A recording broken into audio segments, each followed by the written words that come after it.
যুক্ত থাকুন, সঙ্গে থাকুন, দেখতে থাকুন কলকাতা নিউজ 19।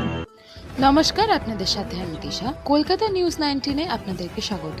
শুরু করছি আজকের বিশেষ। উনি আমাকে বলেছিলেন তুমি ভূতনাথ মন্দির মা গঙ্গা ধারে যাচ্ছ, জিতলে ওখানে বেনারস মতন গঙ্গা আরতি করাবে। আমি তখন থেকে আজকে 11 বছর গঙ্গা আরতি করাচ্ছি। কী রকম হলো এবার আপনারা বলবেন। এটা দিদিদের কথা মতন আমি করছি। দিদি বললেন যে বৃষ্টি হলো আরো বেশি মানুষের ভক্তি। এটা তো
আর আমরা প্রদীপ জ্বালিয়ে পুজো করে সংকল্প নিয়ে আমরা গঙ্গা বক্ষে ওই প্রদীপটাও চালিত করি।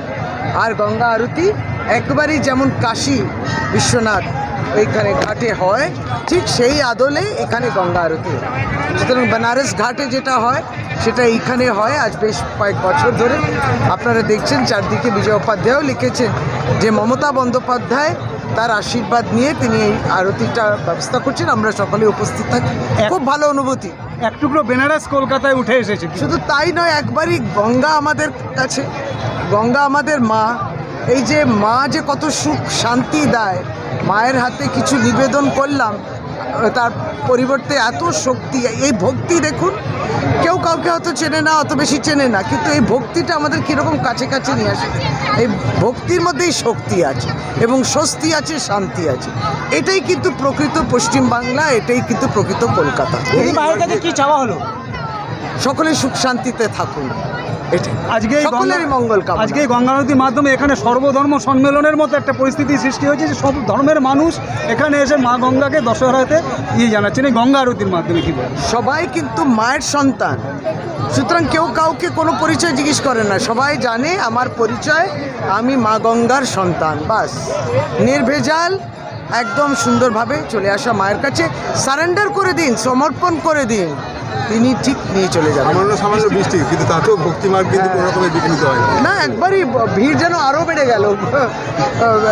এই বৃষ্টির মধ্যে লোকে দাঁড়িয়ে রইল এবং যেমন বললাম ঠিক ওই কাশী বিশ্বনাথ আদলেতে হয়তো আরতি, ওটাও তো একটা সুন্দর দৃশ্য, খুব উপভোগ করি। মায়ের আশীর্বাদ।